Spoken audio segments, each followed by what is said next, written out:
Hello everyone, I am Sandeep, your physics teacher.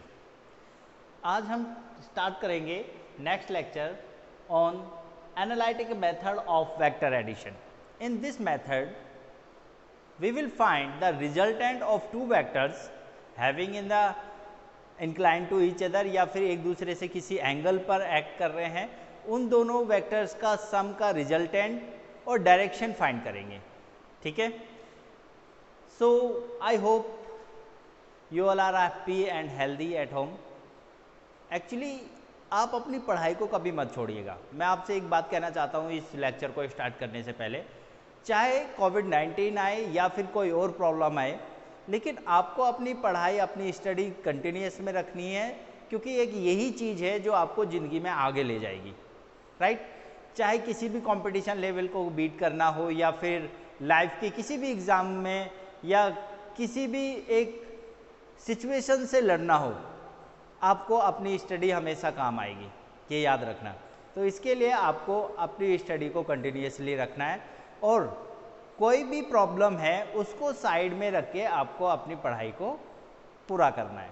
Clear? तो चलिए start करते हैं analytical method of vector addition.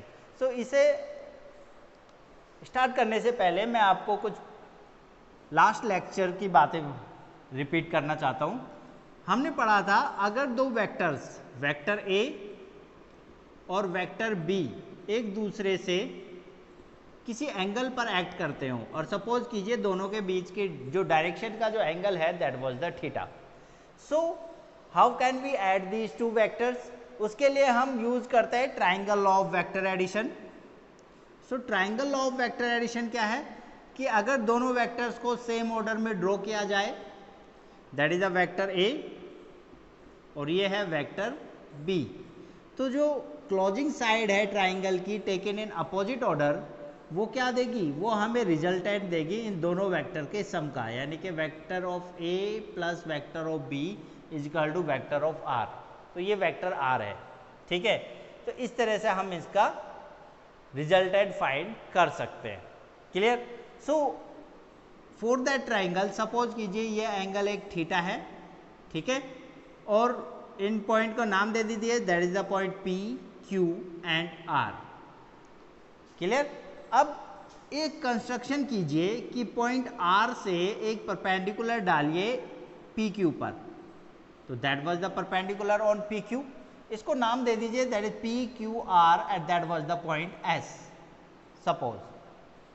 ठीक है, तो अब हमें इस ट्राइंगल की हेल्प से ये डायगोनल ये जो साइड है यानी कि रिजल्टेंट हमें फाइंड करना है, इसकी लेंथ कितनी होगी यानी कि सिर्फ मैग्नीट्यूड, और ये किसी वेक्टर जैसे वेक्टर ए से क्या एंगल बना रहा है यानी कि इसकी डायरेक्शन फाइंड करनी है। तो सबसे पहले analytical method of vector addition के लिए इन ट्राइंगल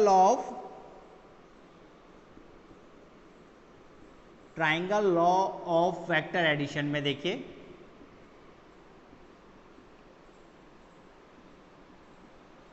ठीक है, तो ये समझ में आया, ये एक ट्राइंगल है, इसमें हमने कंस्ट्रक्शन किया कि पॉइंट आर से एक परपेंडिकुलर डाला पी क्यू पर जो एस पॉइंट पर मिलता है। ठीक है, तो अब इसमें देखिए, इस बड़े वाले ट्राइंगल में कंसीडर कीजिए पहले,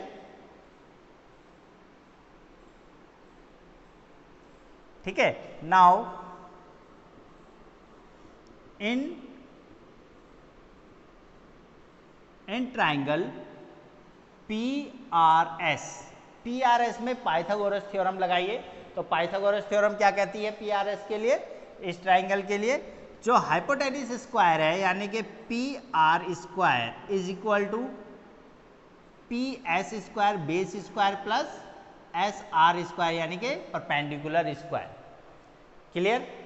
after that we know that जो पी एस है वो किसके बराबर है? P Q plus Q S के बराबर है, यानी कि P R square is equal to P S किसको हम लिख सकते हैं, that is P Q plus Q S whole square plus S R square.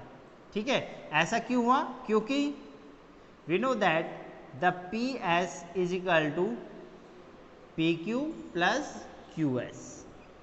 ठीक है, तो हम इसे यहाँ लिख सकते हैं। अब P Q plus Q S का होल स्क्वायर का फॉर्मूला खोलिए,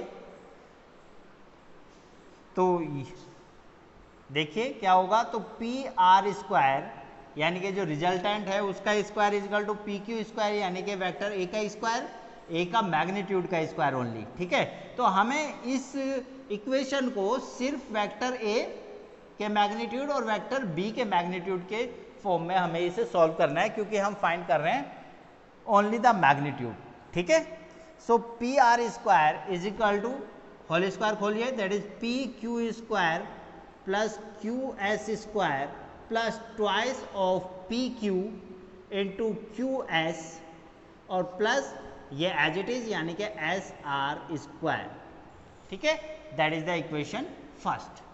ये इक्वेशन फर्स्ट आ गई, इसे अभी यहीं हम छोड़ देते हैं थोड़ी देर के लिए। अब हम दूसरे ट्राइंगल की तरफ करते हैं। In the triangle Q R S, देखिए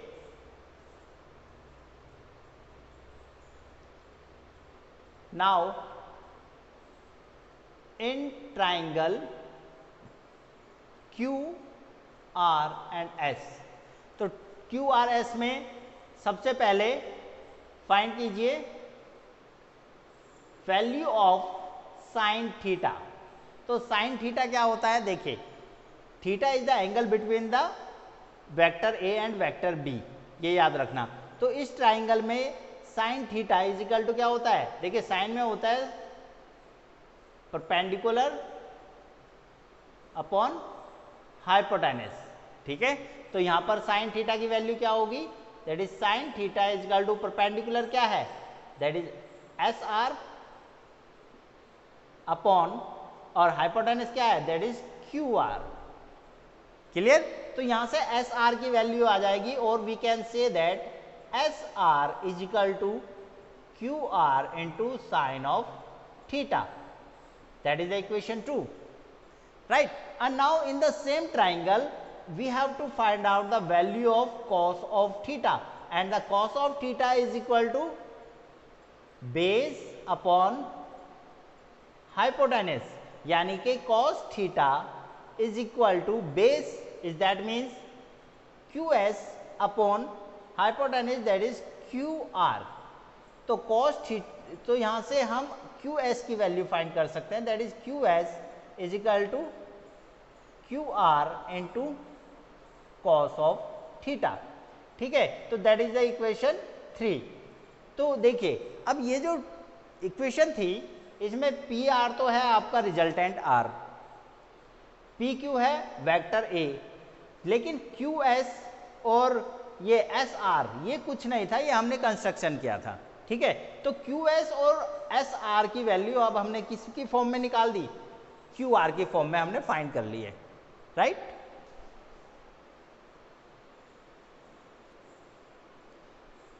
सो नाउ अब इक्वेशन फर्स्ट को मॉडिफाई कीजिए, सिर्फ किसकी टर्म्स में, पी क्यू, क्यू आर और पी आर के टर्म्स में। तो देख सके कैसे करते हैं आगे। दैट वाज फ्रॉम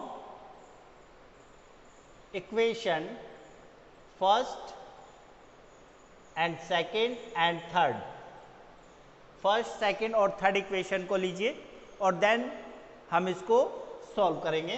तो from the equation first second third, वहां से क्या है, that is P R square is equal to P Q square plus Q S, यानी कि क्यू एस की वैल्यू क्या है, that is the Q S is the Q R into cos theta, यानी कि Q S square into cos square theta, क्योंकि इसका square था क्यू एस का तो इसका भी स्क्वायर कर देंगे। ठीक है, और plus twice of P Q into Q S, twice of P Q into Q S की वैल्यू क्या है, again that was the Q R into cos of theta. ठीक है, बात समझ में आ रही है यहां पर। तो इस तरह से हमने इसको वैल्यूज को पुट किया है, right, that is Q R cos of theta. अब अगेन यहां पर और क्या है, that plus S R square, S R that is means Q R sine theta, is that means plus Q R square plus into sine square theta. Clear? अब देखिए इस equation में क्यू एस स्क्वायर इधर इससे भी common है, ठीक है, सॉरी क्यू आर स्क्वायर है ये, that is Q R square यहाँ से भी कॉमन है और क्यू आर स्क्वायर यहाँ से भी कॉमन है, ठीक है, क्योंकि हमने यहाँ पुट किया था क्यू एस की वैल्यू और क्यू एस की वैल्यू क्या है, that is Q R cos theta, right. तो अब इन दोनों में से कॉमन ले लीजिए, तो P R square is equal to P Q square as it is plus Q R square common, तो ये बचेगा cos square theta plus sine square theta, right, and plus ये एज इट इज रहेगा twice of P Q into Q R cos of theta. Cos square theta plus sine square theta 1 होता है, ये हम सभी को पता है, तो इसकी जगह हम 1 पुट कर देंगे तो क्या आएगा, that is P R square is equal to P Q square plus Q R square plus twice of P Q into Q R into cos of theta. Clear? तो ये है हमारी लेंथ ऑफ पी आर यानी कि resultant, P Q यानी कि ए और Q are यानी कि बी। तो यहाँ पर हम जो लेंथ रिप्रेजेंट कर रही है यानी कि पी आर किसको रिप्रेजेंट कर रही है, that is the resultant of R. P Q किसको रिप्रेजेंट कर रहा है, ओनली रिजल्टेंट, हम यहाँ पे वेक्टर फॉर्म नहीं लगाएंगे। पी क्यू रिप्रेजेंट कर रहा है ए को और क्यू आर जो रिप्रेजेंट कर रहा है वो बी को।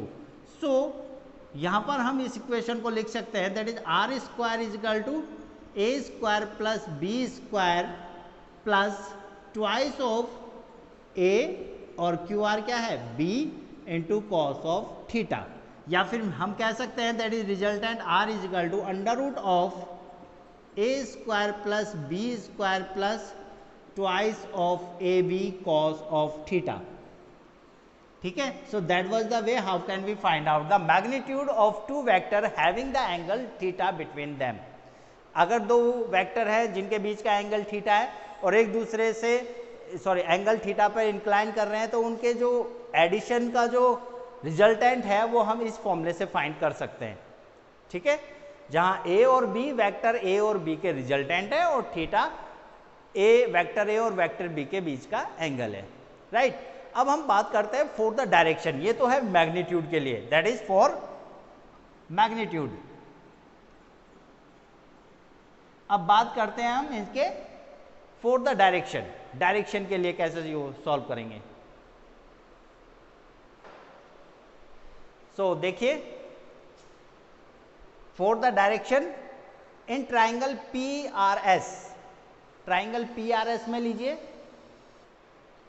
So triangle P R S देखिए कैसे, पी आर और एस में एक रेक्टेंगल ट्राइंगल है, तो हम यहां से tan बीटा की वैल्यू निकालिए। बीटा क्या है, beta is the angle between the resultant and the vector A, right. तो tan बीटा में क्या होता है, परपेंडिकुलर अपॉन बेस। तो परपेंडिकुलर क्या है, आर एस, और बेस है that is P S upon P S. और पी एस को हम दो पार्ट में डिवाइड कर सकते हैं, that is P Q plus Q S, right.